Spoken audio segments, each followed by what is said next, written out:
রাশিদুজ্জামান মিল্লাত ভাই, কোষাধ্যক্ষ সরাফত শপু, শামী আক্তার, তারপরে এখানে আমাদের ঢাকা কলেজের সাবেক ভিপি তোলা, জাসাসের গুরুত্বপূর্ণ নেতা আমাদের শিবাসী মুন্না আছে,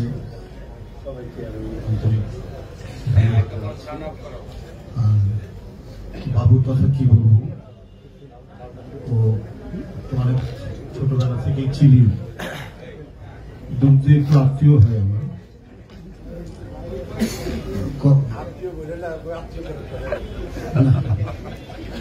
তারপরে সাংস্কৃতিক অনুষ্ঠানের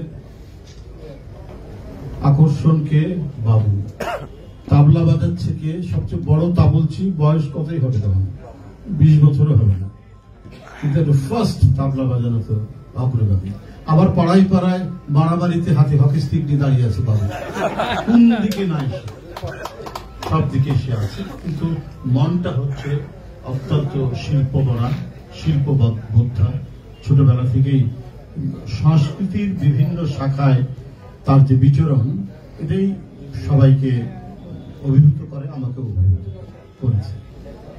কি এখানে একজন বলেছেন কি গান লেখায় গীতিকার হিসাবে গান গাওয়া, তাবলা বাজানো, এই যে মানে শিল্পের যে বহুমুখী যে শাখা, এই বহুমুখী শাখায় বাবুর বিচরণ, এটা নিঃসন্দেহে অহংকার করার মতো একটা বিষয়। আমি এই জন্য বলছি, আত্মীয় বলে না, কারণ আমরা একই শহরের মানুষ হয়েছি, একই শহরের ছেলে, বয়স অনেক ছোট আমার, কিন্তু ও, আমি ইউনিভার্সিটিতে লেখাপড়ার পাশাপাশি ছাত্র রাজনীতি করেছি, ও হয়তো করেনি, কিন্তু একটা জাতীয়তাবাদী পরিবারে তার জন্ম, পরিবারের প্রায় অনেকেই আমাদের যে দল জাতীয়তাবাদী রাজনীতিতে বিশ্বাস করত, এবং সেই ক্ষেত্রে ওর মধ্যেও ছোটবেলা থেকে আমার যতটুকু মনে হয়, ওর ছোটবেলায় তার ওর সাথে আমি আর বন্ধুর মতো আর মিশতাম না, যখন আর একটু বড় হচ্ছে তখন মেশা শুরু করেছি,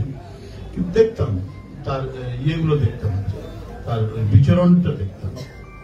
তার এক ভগ্নিপতি, ছোট ভগ্নিপতি আমাদের নেতা ছিল, জাতীয়তাবাদী ছাত্র দলের রাজশাহী মহানগরের প্রথম সভাপতি, আমাদের সিনিয়র বড় ভাইয়ের মতো। এইভাবেই মানে একটা মানে জাতীয়তাবাদী পরিবারের সন্তান,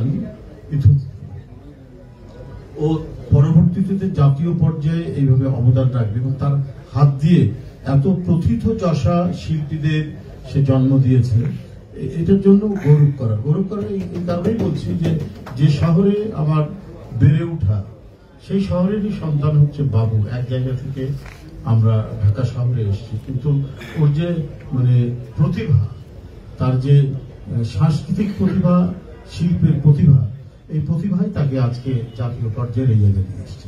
কিন্তু আমরা কি ধরনের দুর্ভাগা একটি জাতি, শুধুমাত্র রাজনীতি করার কারণে, মানে রাজনীতি করা মানে তো সে আর আমাদের মতো এত ইয়েভাবে রাজনীতি করে না, সে একটা বিএনপির সাংস্কৃতিক অঙ্গনের মধ্যেই সে থাকতে চেয়েছে, এটাকে নিয়েই তার মানে চর্চা ছিল, কিভাবে বৃদ্ধি বিকাশ ঘটানো যায় বিএনপির পক্ষ থেকে, জাতীয়তাবাদী সাংস্কৃতিক প্রাঙ্গণকে কিভাবে এটাকে আরো উদ্ভাসিত করা যায়, এটাই ছিল তার মূল লক্ষ্য।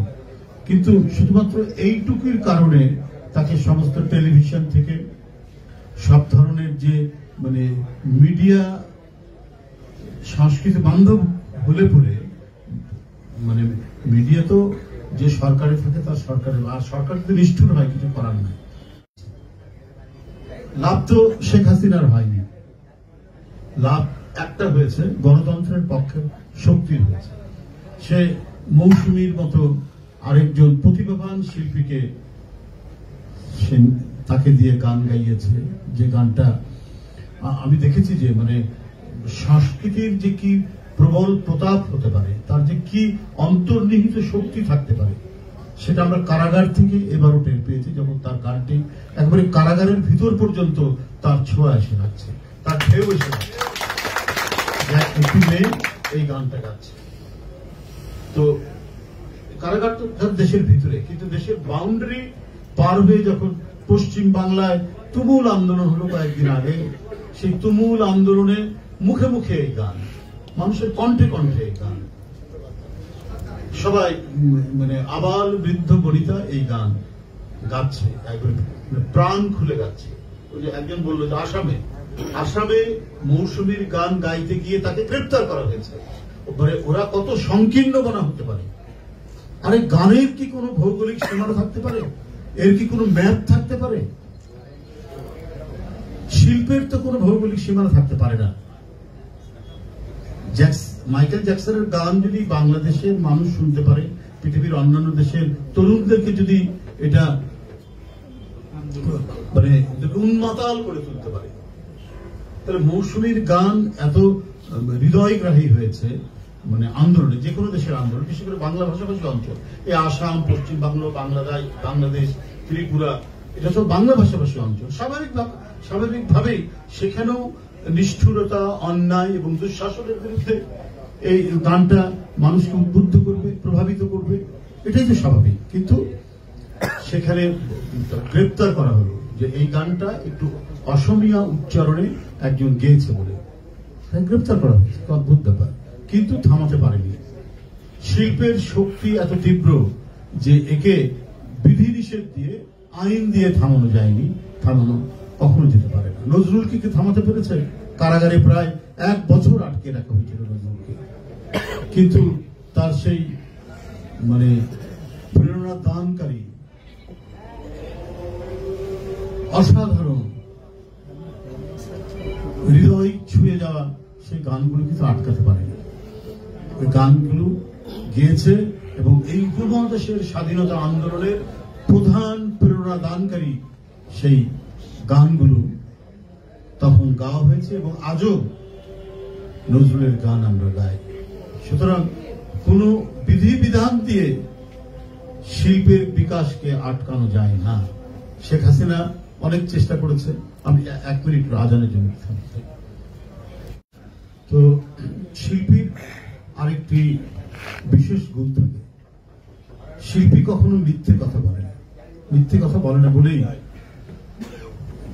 অন্যায় এবং অসত্য যখন সমাজ এবং রাষ্ট্রের উপর ব্যাপৃত হয়, তখন তার বিরুদ্ধে রাজনৈতিক আন্দোলন যেমন চলে, তেমনি সাংস্কৃতিক আন্দোলনও চলে। সাংস্কৃতিক আন্দোলন যত তীব্র হবে, রাজনৈতিক আন্দোলন তত বিজয়ের পথে এগিয়ে যাবে, তত বিজয়ের সিংহ যাবে, যেটার কিছুটা প্রতিফলন এইবার আমরা দেখেছি। এইটা আমরা দেখেছি এবং চীনের একজন রাষ্ট্রনায়ক ছিলেন, এই কথাটা বলেছেন যে সাংস্কৃতিক বাহিনী রাজনৈতিক বাহিনীর অগ্রবাহিনী, তাদেরকে সামনেই থাকতে হবে এবং এই অগ্রবাহিনী থাকে বলেই রাজনৈতিক আন্দোলন বিজয়ের সিংহদুয়ারে গিয়ে উপস্থিত হতে সক্ষম হয়। আমি সেখান থেকেই কথাটা বলছি। তো সেই ক্ষেত্রে আপনারা যে দায়িত্বটি পালন করেছেন জুলাইয়ের বিপ্লবে, সেই জুলাইয়ের বিপ্লবের এই দায়িত্বটি আপনাদের, যেমন আপনাদের কণ্ঠকে, আপনাদের কণ্ঠের নিঃসৃত যে সুরকে বাংলাদেশের সীমানা অতিক্রম করে আঞ্চলিক পর্যায়ে এটিকে ছড়িয়ে দিয়েছে, তেমনি আমাদেরকে আরেকটি সংগ্রাম অথবা আরেকটি যুদ্ধের জন্য, মানে এই দেশকে স্বাধীন এবং সার্বভৌম রাখার জন্য আপনাদের হয়তো আরো গান গাইতে হবে, আপনাদের কণ্ঠস্বরকে আরো শানিত করতে হবে, আপনাদের সুরকে আরো বেশি ধারালো করে এই গানগুলো আপনাদের গাইতে হবে বিভিন্ন জায়গায়। তা না হলে মানে আমাদেরকে পরাধীন করার নানা চক্রান্ত ষড়যন্ত্র চলছে। সামরিক এবং রাজনৈতিক পরিমণ্ডলে একটি কথা আছে, সেটা হচ্ছে পঞ্চম বাহিনী, ফিফথ কলাম। এই পঞ্চম বাহিনীর উপদ্রব এখন বাংলাদেশে ব্যাপকভাবে বিস্তার লাভ করছে। ইসকন বলে একটি সংগঠন, আমরা জানি একটি ধর্মীয় সংগঠন, কিন্তু হঠাৎ তারা এত মানে সমস্ত কিছু মানে ইয়ে হয়ে গেল, এত বেশি উত্তপ্ত হয়ে গেল কেন? তাদের মধ্যে একটা আগ্রাসী মনোভাব কেন বিস্তার লাভ করছে? এরা কারা? এদেরকে তো আমাদের নতুন করে চিনতে হয়। এই দেশে তো যুগ যুগ ধরে হিন্দু, মুসলমান, বৌদ্ধ, খ্রিস্টান একসাথে বাস করেছে। আমরা দুর্গাপূজার মেলায় গেছি, আমরা আমাদের বন্ধুদের দুর্গাপূজার উৎসব দেখেছি হিন্দু সম্প্রদায়ের। কোনোদিন তো আমরা কেউ কারো প্রতি বিদ্বেষ পোষণ করিনি, কেউ কখনোই আমরা একে অপরের প্রতি কোন ধরনের হিংসা প্রতিহিংসায় ভুগিনি। আজকে কেন এই কথাগুলো আসছে? আজকে এরা কারা? এরা কেন আজকে এই বিদ্বেষ পোষণ করাচ্ছে আমাদের নিজেদের মধ্যে? বিশেষ করে আমাদের জন্মের পরে তো আমরা কোনো সাম্প্রদায়িক সংঘাত এবং সাম্প্রদায়িক হিংসা প্রতিহিংসা আমরা দেখিনি। সমাবেশ দিলেন, সংঘাত করছেন, বিভিন্ন জায়গায় পুলিশের সাথে সংঘাত করছেন, আর সংঘাত শেষ হতে না হতে ভারত থেকে অপপ্রচারের যে ঢেউ আছড়ে পড়ছে বাংলাদেশে, এইটা দেখে তো মনে হয়েছে যে একটা দুটো নয়, অনেক পঞ্চম বাহিনী বাংলাদেশে তৈরি করে গেছেন শেখ হাসিনার সহায়তায় আমাদের পার্শ্ববর্তী দেশের পলিসি মেকাররা। এই পঞ্চম বাহিনী সম্পর্কে আপনাদেরকে সতর্ক থাকতে হবে। তারা বলছে, এমনও বলছে, আমি অপপ্রচারের কয়েকটা দিয়ে দেখলাম তাদের বিভিন্ন ইউটিউবে, যে সার্জিক্যাল অপারেশন তারা করবে। তো ওরা কি মনে করে আমাদেরকে? আপনি সার্জিক্যাল অপারেশন করবেন আর আমরা হাত গুটিয়ে বসে থাকবো? আমরা কি বলে যে আঙ্গুল চুষতে থাকবো? এটা আপনাদের ভুল ধারণা। আপনারা ভারতীয় যে স্বাধীনতা সংগ্রাম, ওটা ছিল স্বাধীনতা সংগ্রাম 1947 সালে। সেখানেও হিন্দু মুসলমান সবাই একসাথে এই উপমহাদেশের স্বাধীনতা আন্দোলনের জন্য লড়াই করেছে। কিন্তু ভারতের একটি যুদ্ধের মধ্যে দিয়ে তারা স্বাধীনতা লাভ করেনি। যুদ্ধের মধ্যে দিয়ে স্বাধীনতা লাভ করেছে আমরা। এই জাতির একটি যুদ্ধ দেখার এবং একটি যুদ্ধের মধ্যে দিয়ে কিভাবে স্বাধীনতা লাভ করতে হয় সেই অভিজ্ঞতা তো এই জাতির আছে, আপনাদের নাই। তাহলে আপনারা এই কথা কেন বলছেন? আপনারা কি বলে আমাদেরকে নাকি চিকিৎসা দিতে নিষেধ করেছেন। একজন ডাক্তার কি বলেছে, সেখানকার একজন বিরোধী দলীয় নেতা পশ্চিমবাংলা, তাকে অত্যন্ত তারা ধন্যবাদ জানাচ্ছেন, সাবাস দিচ্ছেন যে বাংলাদেশে যা ঘটছে তার এই জন্য আমি বাংলাদেশের কোন রোগী আসতে তাকে দেখব না। অদ্ভুত ব্যাপার। তাহলে আপনারা যে কি পরিমাণ ঈর্ষা এবং বিদ্বেষে ভোগেন বাংলাদেশীদের সাথে, বাংলাদেশীদের প্রতি, আপনার এই কথাই প্রমাণিত হলেন। শুভেন্দু অধিকারী বলে তার নাম, বিজেপির বিরোধী দলীয় নেতা পশ্চিম বাংলার, তিনি এই কথা বলছেন যে সেই ডাক্তারকে, চিকিৎসককে তিনি বলছেন যে তাকে মানে সাবাসী দিচ্ছেন, সাবাস দিচ্ছেন।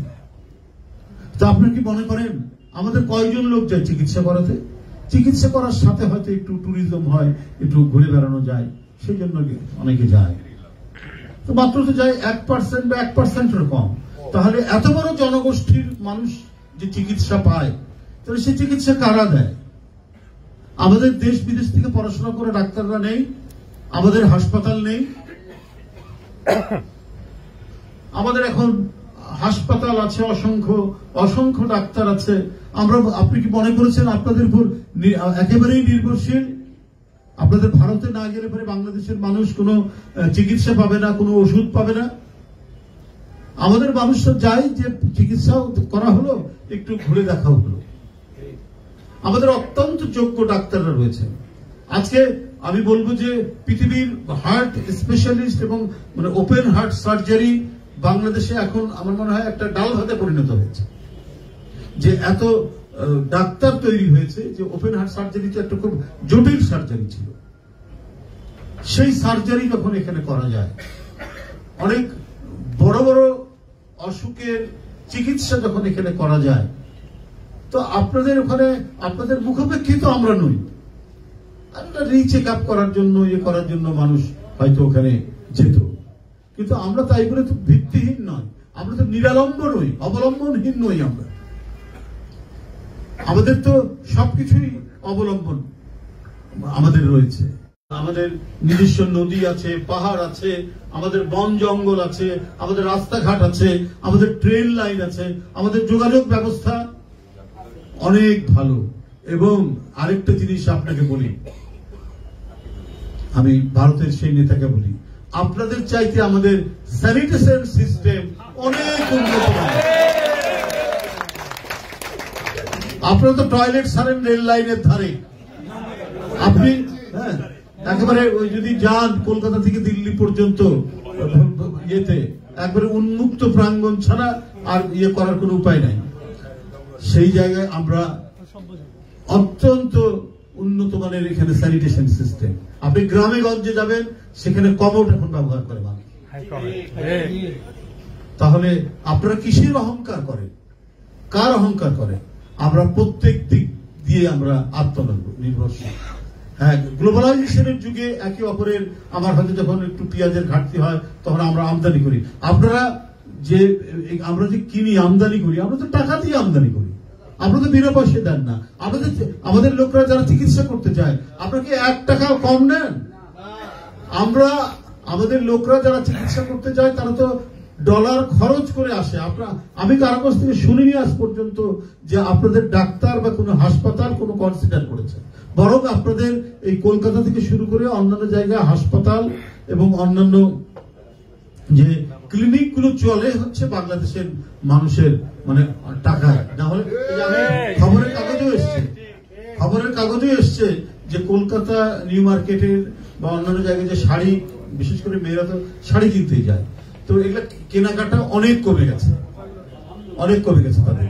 তো এইটা মানে যেভাবে আপনারা মানে হিংসা ছড়াচ্ছেন, বিদ্বেষ ছড়াচ্ছেন, এত শান্তিপূর্ণ একটি দেশ, ভয়েস অব আমেরিকার জরিপ করেছে সবচাইতে নিরাপদে আছে বাংলাদেশের সংখ্যালঘুরা। আজকেই আপনি খবরের কাগজে দেখবেন সেটা এসেছে। আর আপনারা পরিকল্পিতভাবে, ইচ্ছাকৃতভাবে বাংলাদেশে আজকে যে গণতন্ত্রের পথে হাঁটার যে সুযোগটা হয়েছে সেইটাকে নস্যাৎ করার জন্য এবং ছাত্র জনতার আন্দোলনের যে স্পিরিট, যে চেতনাকে আপনার ধূলিসাৎ করার জন্য পরিকল্পিত অপপ্রচার করছেন আপনার দিল্লির সাউথ ব্লক থেকে। এবং তার প্ররোচনায় এই কাজগুলি মানে বিভিন্ন জায়গা থেকে, ভারতের বিভিন্ন জায়গা থেকে এই কাজগুলো করা হচ্ছে। এগুলো সম্পর্কে আজকে সবচাইতে বড় দায়িত্ব, যে কাজটি এখানে ইথুন বাবুর নেতৃত্বে মৌসুমীরা করছেন, এটাই হলো আসল কাজ। আমরা ওদেরকে সাংস্কৃতিক আগ্রাসনে ইয়ে করেছে, মানে এইটাই তো মানে তাদের একটা বড় শক্তি হিসেবে দেখা। আমাদের মৌসুমীরাই কাউন্টার করবে, তাদের তারাই প্রতিরোধ করবে বাবুরা। আমরা আমি বলেছি আগে, সংস্কৃতির কোন সীমানা থাকতে পারে না, আমরা সবই দেখবো, ইয়ে করবো। কিন্তু ওরা যদি ইচ্ছাকৃত ভাবে আমাদের বাধা দেয়, আমাদের নাটক, সিনেমা, আমাদের গানকে যদি বাধা দেয়, আমাদের দেশের মানুষ কেউ হিন্দি ছবি দেখবে না, কেউ আমাদের অত্যন্ত রিচ সমৃদ্ধশালী আমাদের সংস্কৃতি, আমাদের এখানে বাউল, আমাদের এখানে ভাটিয়ালি গান আজও আমাদেরকে মুগ্ধ করে। সুতরাং আমাদের এই সমৃদ্ধশালী সাংস্কৃতিক মানে যে সম্পদ, এই সম্পদটা এটা দিয়ে আমরা থাকবো। হ্যাঁ, আমরা অন্য দেশের সাথে সাংস্কৃতিক বিনিময় হতে পারে যদি সমমর্যাদার ভিত্তিতে। তারা আমাদেরকে রেসপেক্ট করবে, আমরা তাদেরকে রেসপেক্ট করবে। আমাদের দেশের সব সেনাবাহিনী থেকে শুরু করে সবাই আজকে এই ব্যাপারে একমত। আমরা আমাদের স্বাধীনতা, সার্বভৌমত্ব, আমাদের স্বকীয়তা, আমাদের সংস্কৃতি, আমাদের রাজনীতি, আমাদের লেখাপড়া, আমাদের সমস্ত কিছু আমরা আমাদের নিজস্ব শক্তিকে আমরা গড়ে তুলেছি 50 বছর। এইভাবেই আরো বিকাশমান হবে। আমরা কারো অনুগত থাকার জন্য আমরা মানে এখানে স্বাধীনতা যুদ্ধ হয়নি এবং দ্বিতীয় স্বাধীনতা সংগ্রাম হয়েছে। সেই যে দ্বিতীয় স্বাধীনতা সংগ্রামের তাৎপর্য হচ্ছে তাই যে অধিকার রক্ষা। তুমি যত বড়ই মাতবর হও, কিন্তু আমি আমার দেশে আমরা স্বাধীন, আমরা সার্বভৌম। এটাই হচ্ছে আমাদের সবচাইতে বড় কথা। এটাই হলো, এই নীতিতেই আমরা বিশ্বাস করি। আমরা কারো চোখ রাঙানিতে আমরা বিশ্বাস করি না। আপনাদের দেশ থেকে আজকে আমাদের কি আপনাদের ডাক্তাররা চিকিৎসা করাবে না বাংলাদেশের মানুষকে বলে আপনি খুব আহ্লাদিত, আপনি খুব প্রশংসা গাইছেন যে আপনাদের যে লক্ষ লক্ষ লোক আমাদের এখানে এসে চাকরি করে, গার্মেন্টস থেকে বিভিন্ন প্রতিষ্ঠানে যে তারা চাকরি করে, তো সেটা সেই কথা তো আপনি বললেন না। আমরা ধৈর্য ধারণ করে আছি, আমরা গণতন্ত্রে বিশ্বাস করি, আমরা সকল ধর্মের সম্প্রদায়ের সম্প্রীতিতে আমরা বিশ্বাস করি। আমাদের দেশে এখানে যারা ইসলামপন্থী রাজনীতিবিদ তারাও সাম্প্রদায়িক বক্তৃতা করে না, আপনাদের দেশের ভদ্রলোকরা যেভাবে সাম্প্রদায়িক বক্তৃতা করে। আমাদের ইংরেজি শিক্ষিত ভদ্রলোকরাও সাম্প্রদায়িক উস্কানি দেওয়া থেকে শুরু করে সবকিছু করে। তো যাই হোক, আমি আপনাদের এখানে আজকের এই যে অনুষ্ঠানটি বাবু যে তাদের গানের যে উদ্বোধনী অনুষ্ঠান, তার অভিভাবকত্বে, তার পৌরোহিত্যে অনুষ্ঠানটি, এটি মনে করি যে হেমন্তের যে হালকা শীতের এই বিকেলে এটা আমাদেরকে অত্যন্ত আনন্দিত করেছে এবং আমাদেরকে উৎসাহিত করেছে, আরো আমাদেরকে উদ্বুদ্ধ করেছে যে আমাদের ছেলেমেয়েরা এই জাতির উপর যে কোনো আক্রমণ, যে কোনো আগ্রাসন, সে আমি গতকালকেও বলেছি, সেটা ভার্টিক্যাল ইন্ট্রুশন হোক, অর্থাৎ উলম্ব অভিযান হোক, উলম্ব আগ্রাসন হোক, অথবা সাংস্কৃতিক আগ্রাসন হোক, প্রত্যেকটিকে প্রতিহত করার জন্য আমাদের অন্তর্গত সে শক্তিটা রয়েছে। আজকে এই গানের যে অনুষ্ঠানটি, নতুন যে গানটা এখানে তৈরি করা হয়েছে, কণ্ঠশিল্পী বোঝাই গিয়ে না, মৌসুমী আর লেখা তোমার মিথুন বাবুর রচনা, গীতিকার মিথুন বাবু এবং মৌসুমীর কণ্ঠে যে অসাধারণ গানটি তারা করেছে,